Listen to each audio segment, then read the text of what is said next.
ada hal yang sifatnya mendasar seperti ilmu pengetahuan agama, ilmu syariah, bagaimana mestinya menjadi suami, bagaimana mestinya menjadi istri.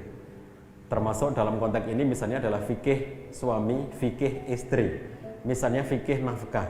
Saya mohon maaf ya, ikhwan dan akhwat sekalian, dalam hidup berumah tangga dan orang konflik itu, kami menemukan masih banyak persoalan yang bermula dari faktor pemahaman, misalnya dalam masalah nafkah ini. Suami yang tidak mau bekerja. Ketika ta'aruf mengajukan biodata ke sebuah biro pernikahan, dia mengatakan, aku ingin seorang istri yang bekerja, yang punya penghasilan tetap gitu. Kok bukannya kebalik tuh? Kok malah si laki-laki yang aku pengen istri bekerja dan punya penghasilan tetap? Biasanya kan kata-kata itu perempuan ya, ini malah laki-laki yang punya itu.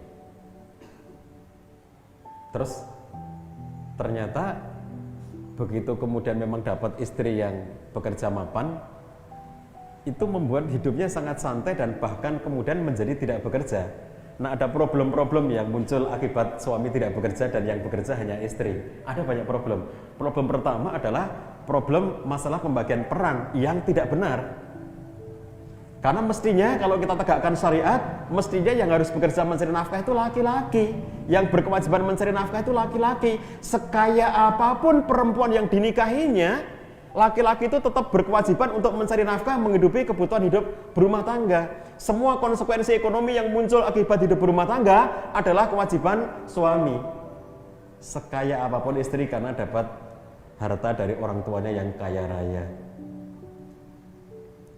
Jadi kalau si ikhwan, Anda kalau dapat calon istri yang orang tuanya si ahwat ini adalah seorang konglomerat yang kaya raya gitu ya, begitu kemudian Anda menikah dengan dia, langsung dibuatkan rumah berlapis emas oleh mertua Anda, itu Anda tetap wajib bekerja. Nggak boleh kerja Anda tiap hari cuma nitili emas itu sedikit-sedikit terus dijual gitu ya. Jadi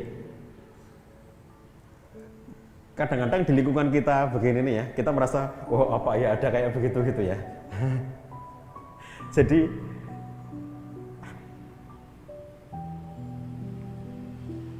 tahun 2000 sampai sekarang, 17 tahun di ruang konseling itu komplit banget lah kira-kira gitu ya. Hal-hal yang saya tidak pernah membayangkan hidup berumah tangga, bahkan di lingkungan aktivis itu punya problem kayak begitu itu gitu.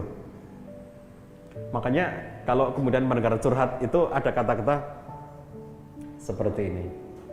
Ustadz, saya dulu mengira kalau menikah dengan aktivis dakwah itu hidupnya akan bahagia.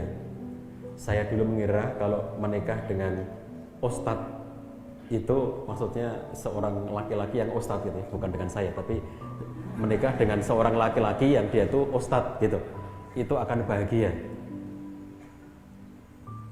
Ternyata kok seperti ini. Jadi ekspektasi kelewat besar. Kemudian realitas hidup yang dijumpainya tidak seperti itu. Ada sesuatu unsur ilmu dan pemahaman yang perlu dibenahi di situ. Kalau yang di sini tidak ada, tapi di luar sana itu ada.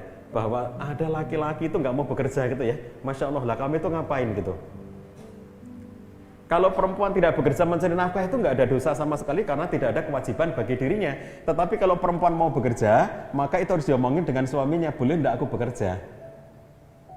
Karena nanti ada hukum-hukum fikih yang terkait dengan perempuan bekerja. Misalnya para ulama mengatakan kalau perempuan, istri itu bekerja, apakah suami masih berkewajiban untuk mencari nafkah? Sebagian ulama mengatakan kalau istri ini bekerja tanpa sekerelaan suami, jadi dia itu suaminya mengatakan kamu nggak boleh bekerja, tapi dia nekat gitu. Maka para ulama mengatakan istri yang seperti ini itu sudah tidak ada kewajiban bagi suami untuk menafkahi, karena pekerjaannya itu tidak sekerelaan suaminya. Nah itu maksud saya, karena ada hukum-hukum seperti ini, maka omongkan baik-baik ya mbak-mbak, besok kalau Anda mau bekerja itu omongin baik-baik, karena saya ngerti ya Allah ya, jauh-jauh orang tuanya mengkuliahkan ke Jogja dari luar Jawa sana, kuliah di Jogja. Jogja itu bagus banget pendidikannya, jangan kamu di kampung seperti ini, kuliahlah di Jogja. kamu nanti setelah selesai S1, S2, S3, kata orang tuanya. Dipupuk itu sejak dia dari kecil. Sampai kemudian kamu nanti jadi profesional, kata orang tuanya kan. Begitu di Jogja, ketemu nikahnya di Jogja, kata suaminya, nggak boleh, kamu di rumah. Nggak boleh, kamu nggak boleh S2, kamu nggak boleh S3. Kenapa lah? Aku aja S1 nggak lulus kok, ya izin nunggu aku. Jadi kalau kemudian seperti itu saya bisa ngebayangin bagaimana dia nanti akan berkomunikasi dengan orang tuanya kan, orang tuanya nuntut kamu dikuliahkan jauh-jauh ke Jogja untuk kemudian nanti mendapatkan S2, S3 segala macam, kamu nanti menjadi profesional, jadi pengangguran, kata orang tuanya. Kalau kita mengatakan dari segi kacamata agama, apa masalahnya? Nggak ada masalah sama sekali. Oke? Kalau kita bicara dari segi syariah, ketika memang suami menghendaki seperti itu, istri yang rela, nggak ada masalah sama sekali kan? Itu sesuatu pilihan bagi mereka. Tapi ada masalah sosial, karena orang tuanya sudah melanjur memberikan harapan-harapan dan punya sejumlah keinginan kepada anak perempuan ini yang ternyata tidak kesampaian.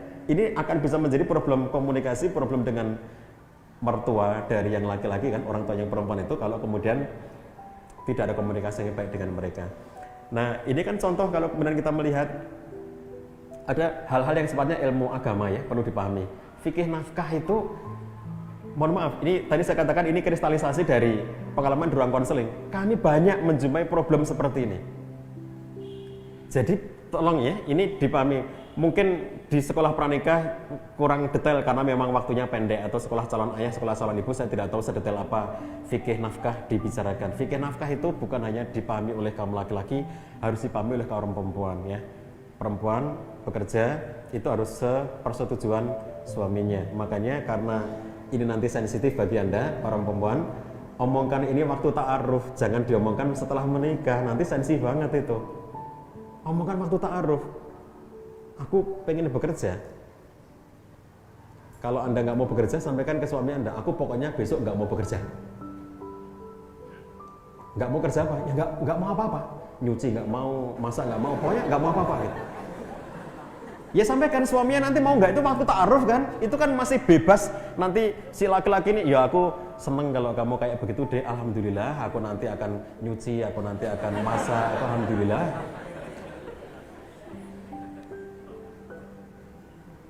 Jadi kalau Anda waktu ta'aruf itu kayak begini disampaikan supaya kemudian nggak menjadi bahan pertengkaran nantinya ya. Waktu ta'aruf itu masih punya opsi jadi lanjut ke pernikahan apa tidak. Tapi begitu sudah nikah terus Anda berantem soal aku boleh bekerja apa enggak, nah, kenapa sih nggak diomongin waktu ta'aruf gitu loh. Selesaiin itu waktu ta'aruf ya. Ini babnya kembali kepada bab pemahaman ya, ilmu pengetahuan, masalah pemahaman.